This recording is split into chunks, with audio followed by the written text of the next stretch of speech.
প্রত্যেকেই অপেক্ষায় রয়েছেন, কারণ যার অপেক্ষায় আমরা এই সময়টিতে থাকি তিনি হলেন বৈদিক অ্যাস্ট্রোলজার অরূপ শাস্ত্রী মহাশয়, এবং তাকে কিন্তু জয়গুরু হিসেবে আমরা সমাদৃত বা অভিভূত করে থাকি। এবং পাশাপাশি তিনি তার ডেজিগনেশন যেভাবে আমাদের মধ্যে ক্লাসিফিকেশনের দ্বারা তৈরি করতে পেরেছেন এবং মানুষের জন্য নিছক প্রচুর কাজ করে চলেছেন, সেই ডেজিগনেশন হলো তিনি হলেন জ্যোতিষবিদ, সংখ্যাতত্ত্ববিদ এবং বাস্তুশাস্ত্রবিদ। পাশাপাশি আধ্যাত্মিকতার যে একটা অন্যরকম উন্মেষ রয়েছে, সেই সম্পূর্ণভাবে কিন্তু আমরা সেই প্রত্যেকটি কাজে নিজেদেরকে নিযুক্ত রাখার চেষ্টা করি, যোগাভ্যাসের মাধ্যম দিয়ে নিজেদের জীবনকে চরিতার্থ করার চেষ্টা করি। আর তার পাশাপাশি জ্যোতিষবিদ্যা তো রয়েছেনই, এবং যেভাবে তিনি আমাদের মতন করে জীবনকে চরিতার্থ করতে পেরেছেন সবটুকু কিন্তু নিয়ে আমরা নির্যাস করার চেষ্টা করি। আমরা প্রত্যেকেই সিদ্ধান্ত নিতে ভয় পাই। অনেক সময় এমন হয় সিদ্ধান্ত নিতে আমরা হঠকারিতার মধ্যে পৌঁছে যাই। অনেক সময় এমনও দেখা যায় যে যখন আমরা সিদ্ধান্ত নিতে শুরু করি তখন কিন্তু সেটা কিন্তু অনেক সময় ভুলে পরিণত হতে শুরু করে। তো সেজন্য কি করতে হবে, সঠিক মানে সিদ্ধান্ত নিতে গেলে অবশ্যই কিন্তু অরূপ শাস্ত্রী মহাশয়ের প্রত্যেকটি কথা সেগুলো শুনতে হবে, বুঝতে হবে, জানতে হবে। তার জন্যই আমাদের এই বিচিত্র অনুষ্ঠান। আপনারা যারা অনুষ্ঠানে কথা বলতে চাইছেন তাদের জন্য বলবো যে আপনারা চলে আসুন, অবশ্যই ফোনে আপনারা কথা বলতে পারছেন। লাইভ স্টুডিওতে যেহেতু আমরা উপস্থিত রয়েছি সেই কারণে কিন্তু আপনাদের ঘরে ঘরে আমরা পৌঁছে যাচ্ছি। এবং তার পাশাপাশি আপনারা সকলেই জানেন যে আমরা কিন্তু চিঠিপত্র পড়তে পছন্দ করি। তার কারণটি হলো আপনারা কিন্তু নিজেদের সমস্যাগুলো তুলে ধরেছেন আমাদের মধ্যে, এবং সেই সমস্যাগুলোর সমাধানের সূত্র নিয়ে আসেন অরূপ শাস্ত্রী মহাশয়। এবং পাশাপাশি ছোট্ট করে একটি কোটেশন দিয়ে শুরু করব, there is no path to happiness, happiness is the path.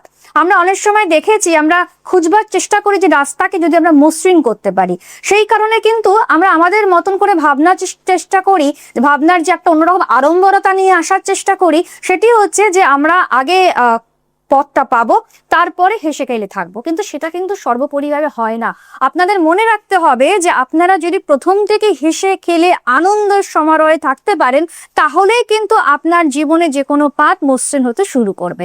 তাহলে চলুন না, অনেক রকম কথা তো উঠেই আসে আমাদের এই জীবন, এটা সম্পূর্ণভাবে প্রত্যেকটি জায়গায় নিখুঁত বিচার পেতে গেলে, প্রেডিকশন পেতে গেলে অবশ্যই অরূপ শাস্ত্রী মহাশয়ের সঙ্গে থাকতেই হচ্ছে। অনুষ্ঠানকে আপনারা পাথেয় করে নেবেনই নেবেন। তাহলে চলুন আর কোনো অনুষ্ঠানে আমরা আমাদের মতন করে শুরু করি, এবং আমাদের সঙ্গে রয়েছেন অরূপ শাস্ত্রী, তাকে জানাই অনেক অনেক অভিনন্দন আমাদের সঙ্গে থাকবার জন্য। নমস্কার দাদা। নমস্কার, জয় গুরু, জয় গুরু। দাদা, প্রত্যেকটি সময় আমরা চিঠি পড়ার চেষ্টা করি এবং প্রচুর বন্ধুরা কিন্তু প্রচুর মেইল করছে, আপনাকে হোয়াটসঅ্যাপ করছে, এবং সেই চিঠিগুলোকে জড়ো করে করে আমরা প্রত্যেকদিন অল্প অল্প করে পড়ার চেষ্টা করি।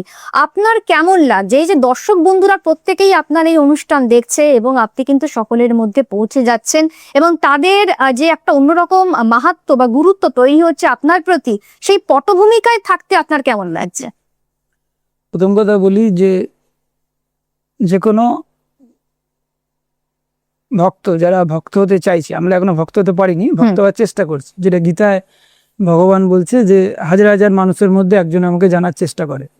তা আমরা কিন্তু সেই রকম মানুষকে খুঁজি আগে। আমরা জানি যে ভগবানের বাক্য কখনো মিথ্যে হবে না। সবাই শুনলেই যে সম্পূর্ণ সেই পথে যাবে তা নয়। হ্যাঁ, কিন্তু এই জন্য আমরা একটু বলি আধ্যাত্মিক কথা, বা এই যে জ্যোতিষী যে জ্ঞানে যে অ্যাবসলিউট ট্রুথ, এগুলো বলি, যাতে আজকে হয়তো সেই পথে না গেলেও কি হয়, আমাদের কানে আমরা কোনো কিছু যদি শুনি, আজকে হয়তো সেই পথে গেলাম না, কিন্তু শোনা তো থাকলো। ইন ফিউচার আঘাত খেয়ে, জীবনে আঘাত খেয়ে, বাস্তবতার আঘাত খেয়ে, সংসার, কারণ সংসার আঘাত দেবেই। তো সংসার হচ্ছে সম্পূর্ণ ভ্রম। কেউ পূর্বজন্মের সংস্কার বসে আগে সেটা বুঝে যায়, কার একটু লেট হয়। এই জীবনের পরবর্তী স্টেজে যখন মানুষ আঘাত খেয়ে শান্তির জন্য কোথায় যাবে, তখন কিন্তু কখন কোন ভক্তর কথা সে শুনেছিল, বা কোন ব্রহ্মচারী বা কোনো ভক্ত তাকে কোনো গীতা দিয়েছিল, এবার সে গীতাটা মনে হয় তার আজকে একটু উল্টাই। এইভাবে কতজন আধ্যাত্মিক পথে আছে। তা সুতরাং আমরা কিন্তু চাই যেটা, যে আমরা তো চাই যে এটা পুরোপুরি সত্যযুগ হয়ে যাক। কারণ সাত্ত্বিক মানুষ যারা সত্যগুণের পথে যেতে চায়, তাদের কাজই হচ্ছে দিন দিন প্রত্যেক যাতে সত্যগুণ প্রত্যেকটা মানুষের মধ্যে জাগে, সাত্ত্বিক লোক যাতে দিন দিন যাতে বাড়ে সমাজে, এটাই হচ্ছে তাদের মেন লক্ষ্য। যদি যারা রজগুণী প্রধান মানুষ, তাদের কাজ হবে সর্বক্ষণ যাতে সমাজে রজগুণী মানুষ যাতে বাড়ে, আর তামসিক মানুষের কাজ হবে সবসময় সমাজে তমগুণী লোক যাতে দিন দিন বাড়ে। এই ভগবানই ভেঙে গিয়ে এই তিন রকম মানুষ হয়েছে, দিয়ে নিজেই নিজের সাথে ইন্টারঅ্যাক্ট করছে, সমাজে চলছে। ঠিক আছে, এখন মেন হচ্ছে আমি এটা যেটা গীতা শ্লোক বললাম, ঠিক আছে, তা আমি যেহেতু সত্যগুণের পথে যাওয়ার আপ্রাণ চেষ্টা করছি, আপনি জানেন যে ইঞ্জিনিয়ারিং লাইন থেকে ছেড়ে এই পথে, এর মেন উদ্দেশ্য হচ্ছে দিন দিন যাতে মানুষ, কলিযুগ মানে হচ্ছে তমগুণ প্রধান, তমগুণই মানুষ বেশি। তা আমরা কখনো কোনো ভাষণ দিই কখনো জনতার প্রশংসার জন্য না, কারণ জনতার প্রশংসা পাওয়ার আশাই হচ্ছে সম্পূর্ণ রজগুণ, ওর ফলই হচ্ছে দুঃখ। গীতা বলছে রজগুণের ফল হলো দুঃখ। তো বুদ্ধিমান লোক কখনো সেই পথে যায় না। আমরা খুশি হব তখন যখন আমাদের কোনো কথা বা যে কোনো সিদ্ধ মহাপুরুষের ভক্তের কোনো সাধুর কথা যখন কেউ জীবনে একটু ইমপ্লিমেন্ট করতে পারে, তার একটা আলাদা এফেক্ট আমাদের সেইটা আমরা জীবনে খুশি হব। আসবেই। কারণ সমাজে সাত্ত্বিক লোকের সংখ্যা বাড়বে, পজিটিভ তখন ভাইব্রেশন পজিটিভ বাড়বে, সমাজে দেবতার সংখ্যা বাড়বে। সত্যগুণ মানে দেবতা, নির্মল সুখ, জ্ঞান এবং আনন্দ। ঠিক আছে, তা আমরা দেখতে পাই সত্য যে ভাগবত পুরাণে, আমরা যে কোনো পুরাণে আমরা দেখতে পাই, ভাগবত পুরাণে পুরোপুরি আছে যে সত্যগুণে সত্যযুগের শুরুতে কি ছিল না, অধিকাংশ বলছে অধিকাংশ মানুষই ছিল আত্মার ধ্যানে লীন, এই সুখদেবের মতো আধার, এই রামকৃষ্ণ দেবের মতো আধার। বাকি 50% ছিল এই স্বামী বিবেকানন্দের মতো আধার। মানে তার মানে কিরকম অবস্থা সত্য যুগে। তার আরেকটু পরবর্তীকালে আমরা যেটা দেখতে পাই, ঘরে ঘরে ত্রিসন্ধ্যা ভগবানের আরাধনা, এটা মাস্ট। কারণ ত্রিসন্ধ্যা আরাধনা করলে আমরা যে সব পেয়ে যাব, এইটা ভগবান একটা ছোট্ট কথা পরিষ্কার করে বলেছিল কাকে না, সেই ব্রাহ্মণকে বলেছিল যে রুক্মিণী সেই চিঠি লিখে হরণ করার জন্য যে ব্রাহ্মণটাকে চিঠিটা দিয়ে বললো এটা কৃষ্ণকে দিয়ে দেন। ঠিক আছে, সেই ব্রাহ্মণটাকে আমরা দেখেছি যখন এলো আপ্যায়ন, সেই উঠে দাঁড়ালো এবং তাকে সিংহাসনে বসিয়ে তাকে ঠিক যেমন সুদামাকে করেছিল তাকেও সেই রকম করেছিল। তাকে এই কথাটা বলেছিল যে ব্রাহ্মণ যদি নিজ ধর্ম বজায় রেখে, অর্থাৎ ত্রিসন্ধ্যা জপ করে, যে কটা বাড়ি ভিক্ষা পায় সেটা করে, যে ওই ত্রিসন্ধ্যা জপটা কন্টিনিউ করে, ওই ব্রাহ্মণের ওই পুণ্যটা, ওই কর্মটাই ওকে সবকিছু ওর মনোবাসনা পূর্ণ করিয়ে দেবে। অবশ্যই তাই। সঠিক মানে সিদ্ধান্ত নিতে গেলে আমাদের কিন্তু এই ধরনের কথাগুলো ভীষণভাবে শুনবার প্রয়োজনীয়তা রয়েছে, কারণ আমরা জানি যে জীবনে কিন্তু নানান ধরনের এক্সাইটমেন্ট রয়েছে, হ্যাপিনেস রয়েছে, সেই সম্পূর্ণভাবে সেগুলোকে এক্সপ্লোর করতে গেলে অবশ্যই কিন্তু আমাদের সঙ্গে থাকতেই হচ্ছে। আধ্যাত্মিক চেতনার কথা যেহেতু বলছি, সেগুলোকে বপন করে নেওয়াটা কিন্তু ভীষণভাবে দরকার। এইভাবেই কিন্তু আলোচনা ভিত্তিক জায়গা থেকে আমরা চলে আসি। আমরা দেখে নেবো পরের বন্ধু যিনি রয়েছেন আমাদের সঙ্গে। নমস্কার, কে বলছেন? হ্যালো, আচ্ছা, বরানগর থেকে বলছেন। একটু ফোনটা ধরতে হলো দিদি, কোনো অসুবিধা হয়নি তো? কারণ আমরা যেই ধরনের বার্তা আপনাদের কাছে পৌঁছাচ্ছে, সেই বার্তাগুলো কিন্তু অরূপ শাস্ত্রী বলেই সেই বার্তাগুলো আপনাদের কাছে অন্যরকম করে নিমগ্ন হওয়ার চেষ্টা করি আমরা। ঠিক আছে, হ্যাঁ। এবারে আপনাদের প্রোগ্রাম প্রত্যেকদিনই দেখি, অনেক কিছু জানতে পারি, নিশ্চয়ই ভালো লাগে দেখতে। ঠিকই, এবং শুধু ভালো লাগে না, শুনতেও ভালো লাগে। ওই জন্যই আমি ফোনটা করেছি। একদমই তাই। আপনি কি নিজের সম্পর্কে জানবেন? হ্যাঁ হ্যাঁ আচ্ছা, ডেট অফ বার্থ বলবেন। হ্যাঁ, 8/2/89। 8/2/89। আচ্ছা, ঠিক আছে। টাইম হচ্ছে ভোর 3:53। ভোর 3:53। বার্থ প্লেস, জন্মস্থান বলবেন। আচ্ছা দিদি, আপনার ফোনটা বোধহয় ডিসকানেক্ট হয়ে গিয়েছে, আপনি আবারও ট্রাই করুন। অবশ্যই কিন্তু আমরা চলে আসব, আপনার ফোনটা অবশ্যই নেব। আচ্ছা, প্রথমেই হচ্ছে আমরা চিঠি পড়ার চেষ্টা করি, কারণ বহু মানুষ বহু রকমের চিঠি আমাদের কাছে এরকম ভাবে লিখবে এবং সেটা কিন্তু আমরা পড়বো, সেই আশা আকাঙ্ক্ষা আমরাও যেমন রাখি, এবং যেহেতু আপনারা শুনছেন আমাদের অনুষ্ঠান, আপনাদেরও সেই আশা আকাঙ্ক্ষা রয়েছে শুনবেন বলে। তাহলে চলুন, প্রথম চিঠিটি লিখেছেন মালতী মাইতি, মেদিনীপুর থেকে। গুরুজি, আমি জানতে চাই ভক্তদের জীবনে এত দুঃখ কেন আসে?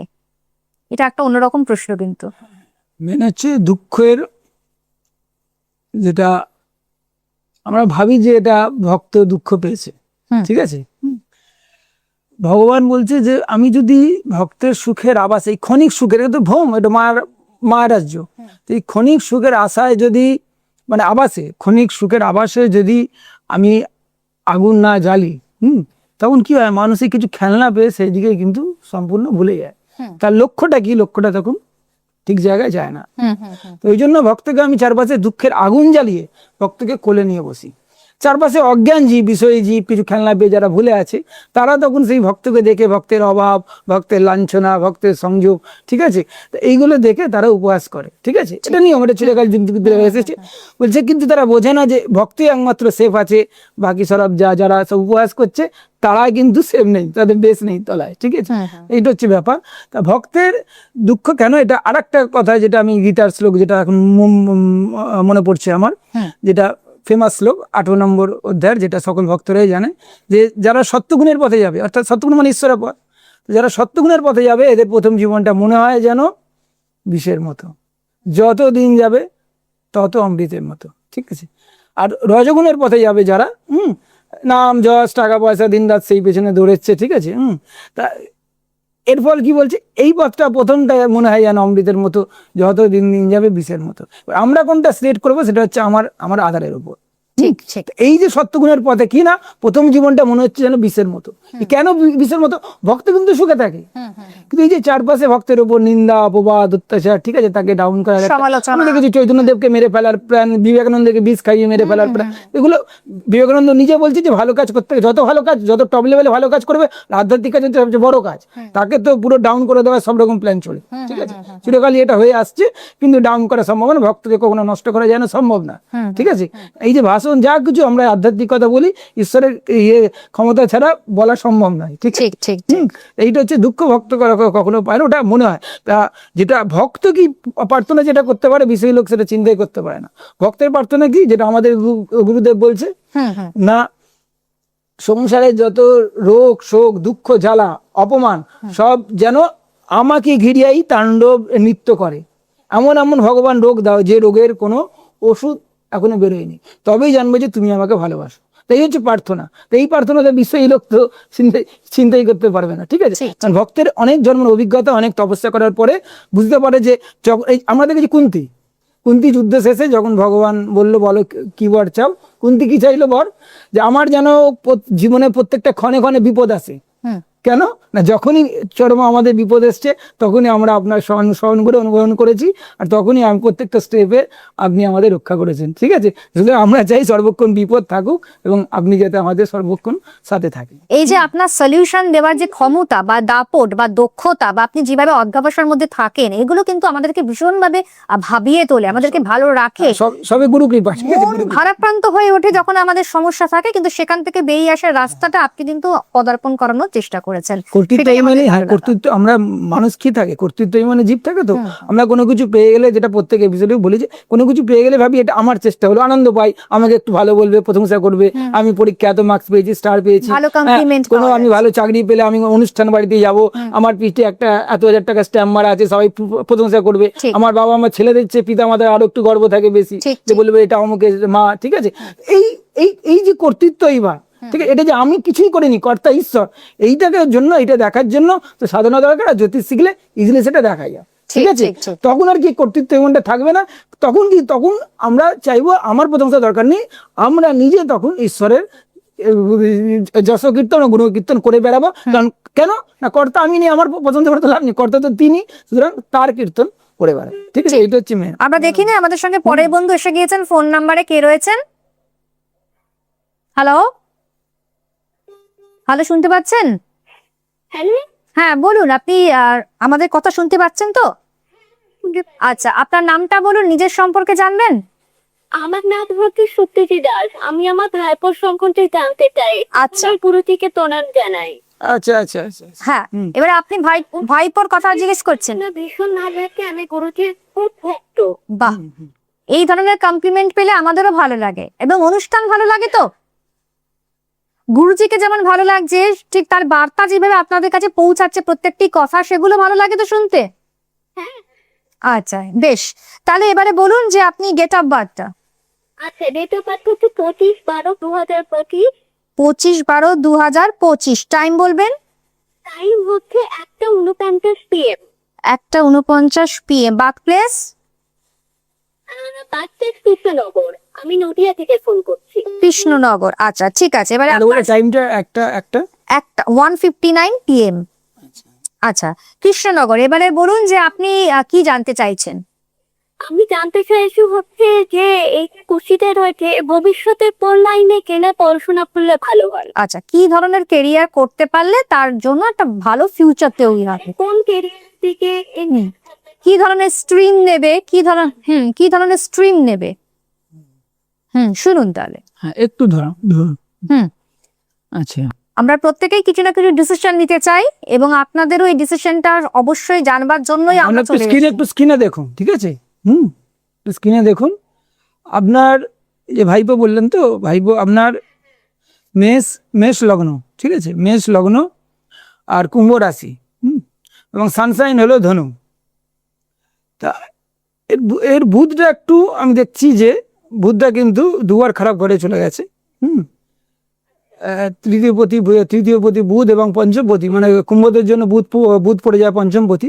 তা সেই বিদ্যার ঘরে কিন্তু এই যে বুধ আবার বুদ্ধিবিদ্যার কারক গ্রহ, সেইটা কিন্তু চলে গেছে আপনার ডেথ হাউসে এবং খরচার ঘরে। এইটা নিয়ে একটু সমস্যা হবে বিদ্যার জন্য।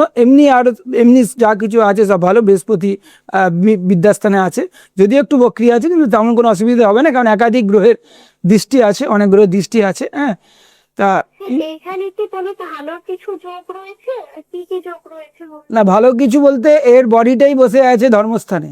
এর পঞ্চমপতি রবি অর্থাৎ যেটা ভক্তির ঘরে বলি, ট্যালেন্টের ঘর, বিদ্যার ঘর, সে কিন্তু বসে আছে ধর্মস্থানে, সেই মঙ্গলের সাথে। তো এটা কিন্তু মারাত্মক একটা ভক্তি যোগ এবং জ্ঞানের আধ্যাত্মিক যোগ, এবং পড়াশোনা তো করবেই, তার সাথে একটু আধ্যাত্মিক দিকে তার বিশ্বাস এবং মন কিন্তু থাকবে।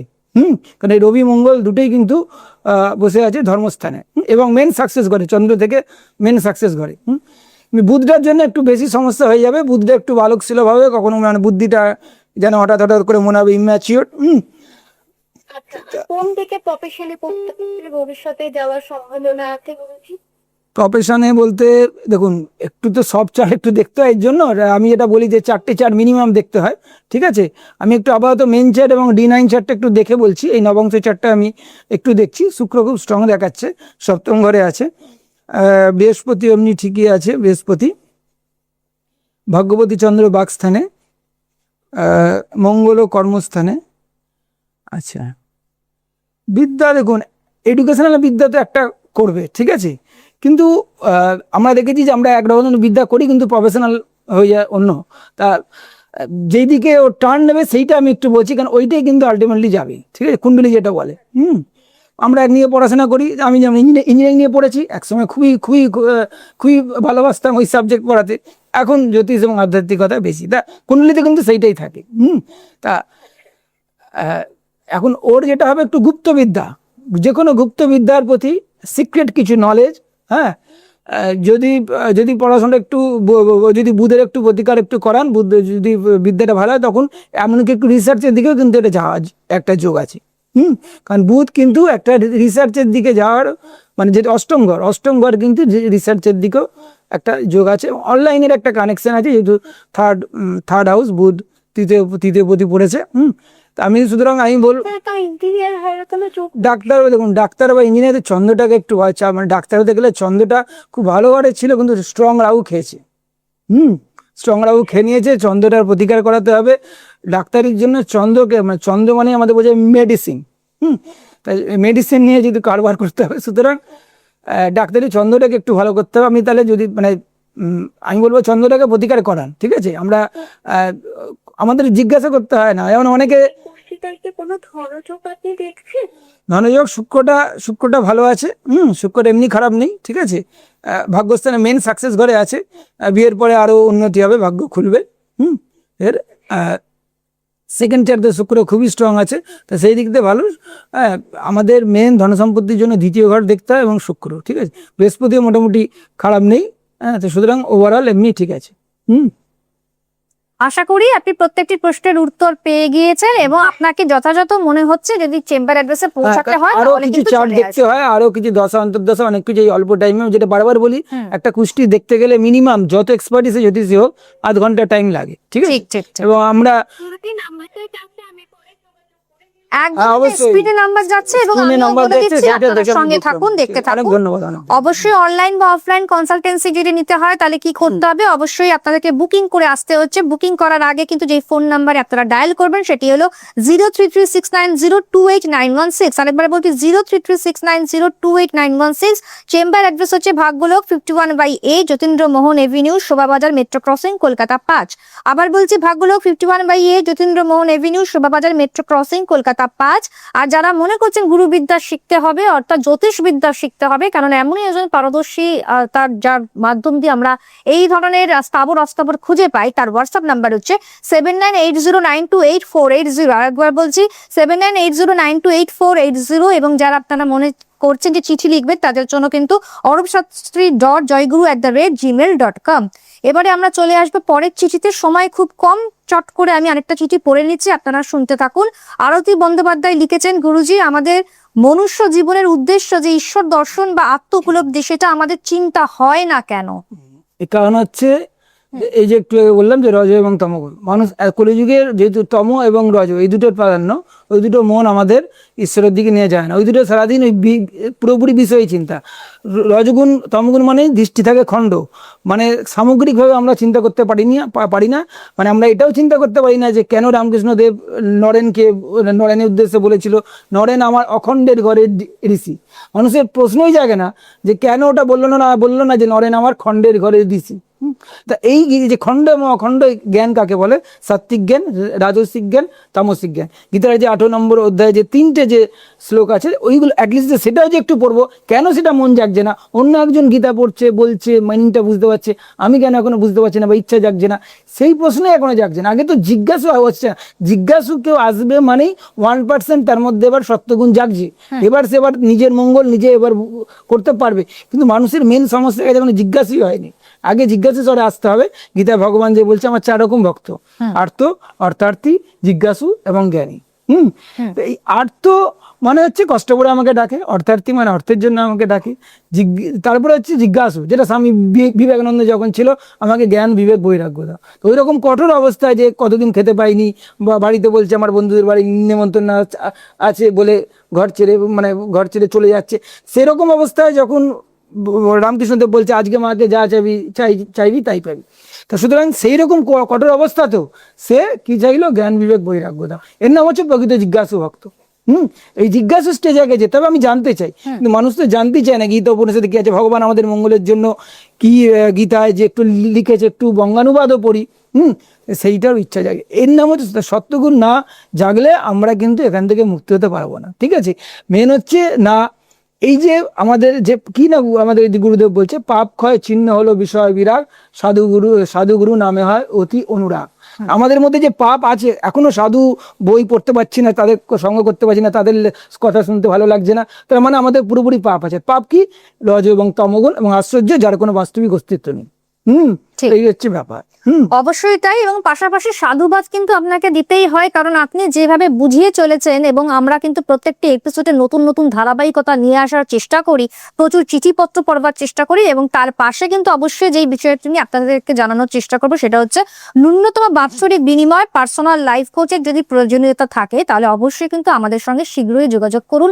গোটা বছর ধরে আপনি কিন্তু পরিষেবা পাবেন, সহযোগিতা পাবেন অরূপ শাস্ত্রী মহাশয়।